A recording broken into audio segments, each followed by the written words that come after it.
Well, good morning. It is so wonderful and such an honor for me to get to come here and spend some time with all of you. And we're here to talk about how secure this border is and to celebrate that we have 1 year of a secure border and a secure United States of America.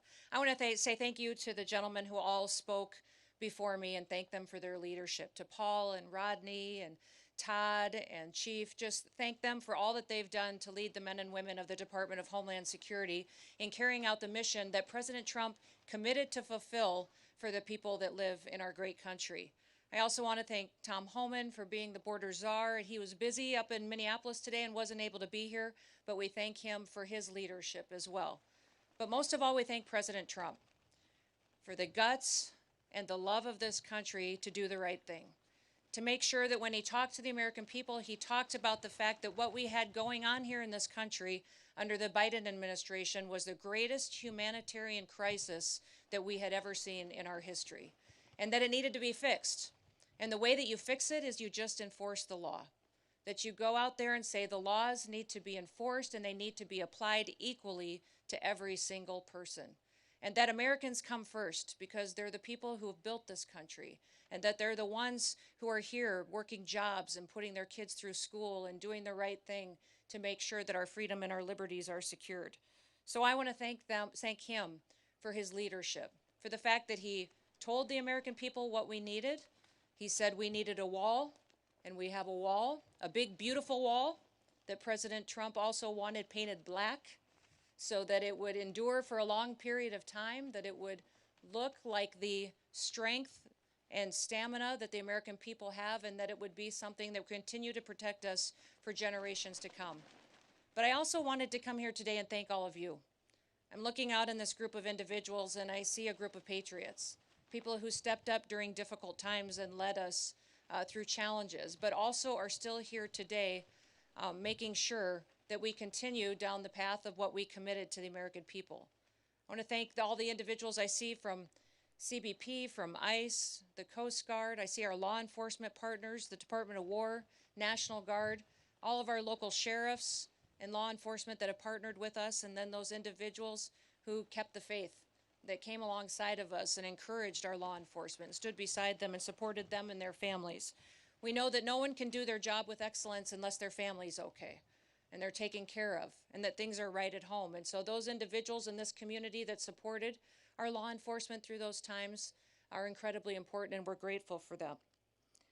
The high degree of talent and experience that we have here today is a testament to not just President Trump's commitment, but also to the people that have secured the border and have also worked every single day to make sure that America is safe again. In President Trump's first year back in office, we've delivered the most secure border in American history.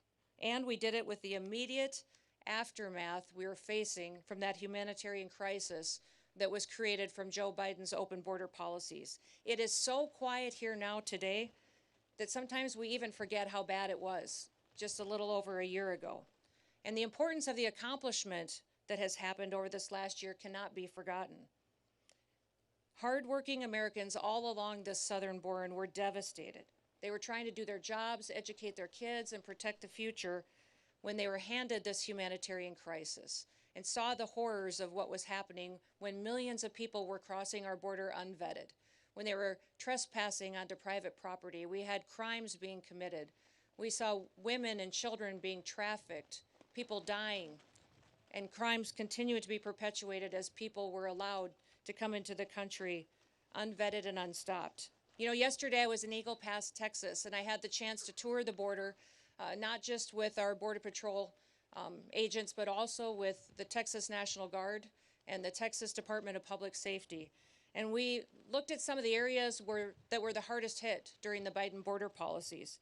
In September of 2023, Eagle Pass saw an unprecedented crisis face them. In fact, they had to declare a state of emergency due to the rush of illegal aliens that were coming into their town and through their community to get into the United States. On one day, they saw over 10,000 people come through that area to get into the United States unvetted and illegally. In just a couple of days, it doubled the population of their town.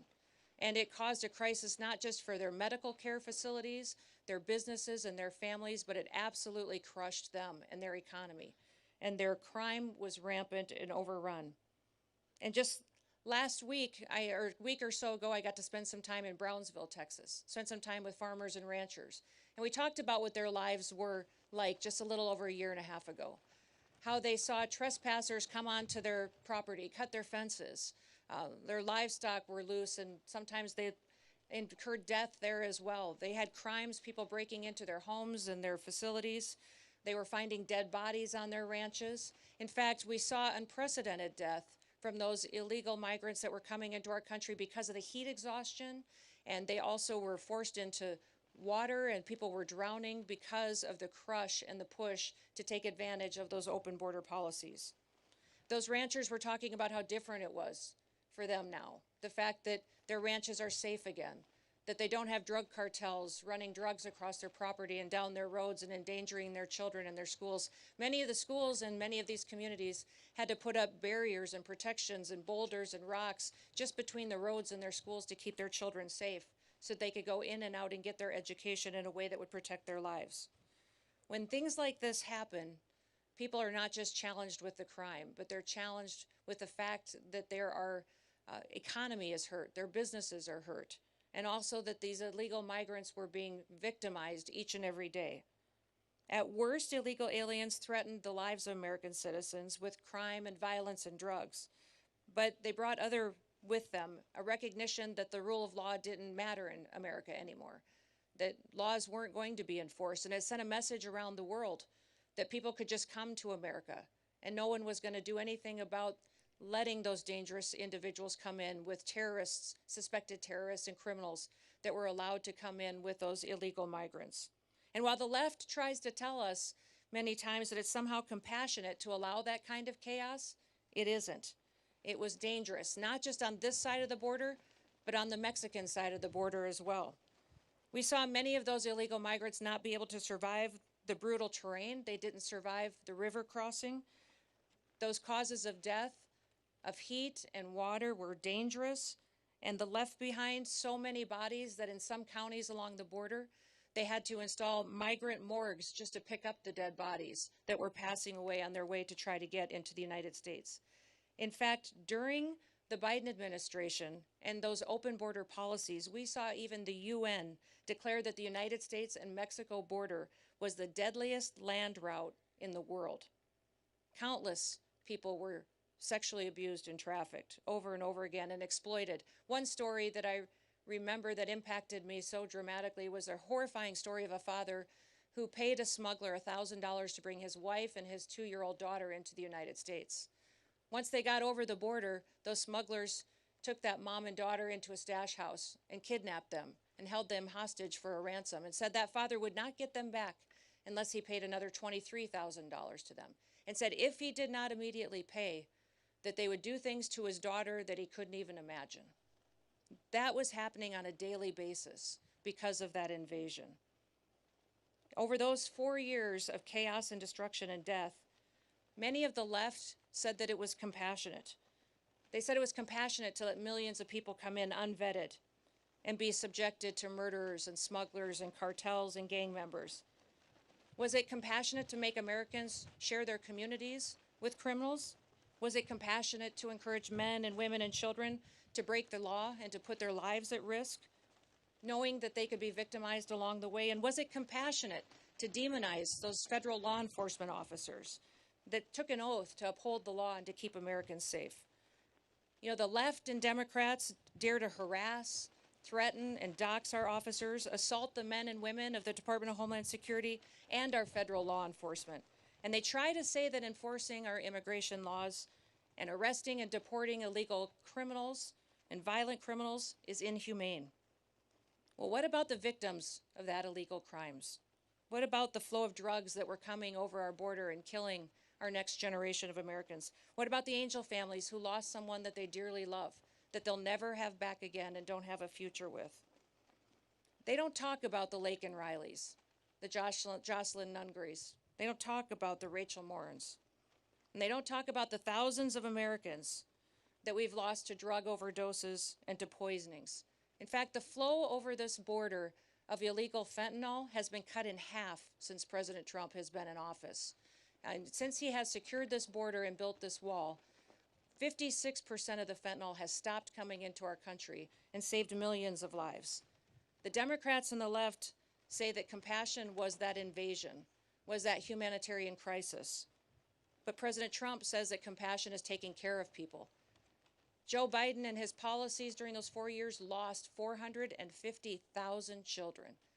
Many times they placed them with sponsors that abused them, that trafficked them. The government paid people to take our children and to traffic them. Since President Trump's been in office, we've located 145,000 children that were lost, and we're not going to stop till we find every single one. Because of President Trump's leadership and his bold action, this country keeps breaking historic records. In fact, we have the lowest crime rate in this nation right now because of President Trump and his strength and securing our border that we've ever had in the history of this nation since we've been tracking crimes. The lowest murder rate that we've ever recorded in this country, and that's because we enforce the law and we hold criminals accountable for what they do to perpetuate violence against the American people. In fact, for the last 9 months, the Border Patrol has released 0 illegal aliens into the interior of the country. It's incredible, the work that they do every day. And that's what happens when you fight for law and order. Overall, Customs and Border Protection has recorded the lowest number of encounters in the agency's history in 2025. Daily encounters have fallen by 95% over the last year. While the daily average of apprehensions in the Biden years was over 5,100 per day, in the last year it was less than 250. In addition to keeping the illegal aliens out, we're also protecting the American people from the deadly drugs that are coming in. And just in 2025, CBP seized over 600,000 pounds of illicit drugs. The death rate and the fentanyl deaths in this country have dropped in 1 year under President Trump. Because he secured the border, fentanyl deaths have gone down 30%.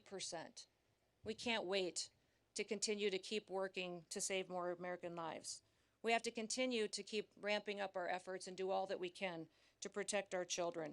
And we're thankful for President Trump's vision to invest in technology, invest in people, and invest in the resources that we need to do our jobs. He did it in 1 year. You think about what this country has gone through over the previous 4 years and what a turnaround that we've seen because we have a president in the White House that puts the American people first. It's incredible. President Trump believed that we still have a country, and he believed that it was a country worth fighting for. Now we're hard at work to make sure it stays that way. And when the American people put President Trump in the White House, they said enough is enough. They chose him, they chose law and order, they voted to build the wall, they voted to send President Trump back to the White House. And it reminds me of John Adams. He said back in history, when they were building this country and founding this country, he said the very definition of a republic is a government of laws, not of men. We are a government of laws. We are a republic. And for 4 long years before President Trump, we saw what it was like when people put men above our laws. We saw how people were victimized and hurt and abused. And Americans didn't want to live like that anymore. The beauty of our republic is that our people have the freedom to choose. And when they elected President Trump, they chose differently. They chose someone who recognized that a country with no border is no country at all. A country that doesn't enforce its laws is a lawless country. We had never experienced the kind of chaos before in recent history that we saw during the Biden administration. And the American people rejected it. They rejected it and its lawlessness and chose to return to law and order. And with President Trump and all of you great law enforcement officers in front of me and those across the country that do their work every day, we've got a promise of a bright future and a promise of an amazing country for years to come. You have stood up and stood on the line to make sure that we have freedom and liberty for our children and our grandchildren for years to come. Thank you for the work that you do. I pray every day that God will continue to bless you, bless the work that you set your hands to and your families. They'll continue to bless this great country so that we would know that we are all Americans and we're all here. The rest of the world follows America. because we are the ones that provide the hope and the future for what the entire world should be. So may God bless you, and thank you so much for being the great Americans that you are. Thank you.